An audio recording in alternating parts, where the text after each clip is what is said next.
Kamis 5 September 2020. Inilah keadaan kampus AKN atau Polsri kantin setelah diterjang hujan angin.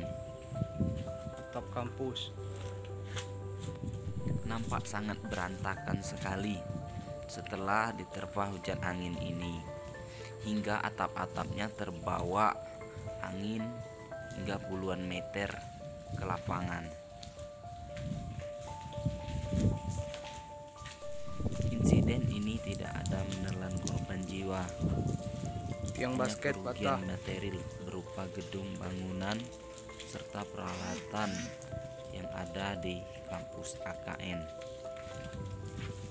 Selamat menyaksikan video ini. Terima kasih.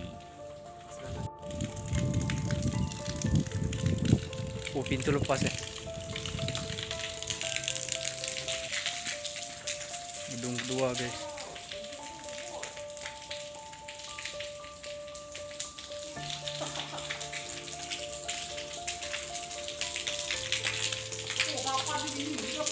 Ini lepas juga. Atapnya mana? Atapnya.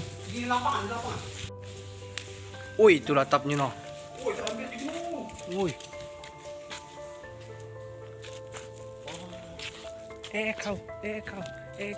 Burung. Oh, di sini galau atapnya.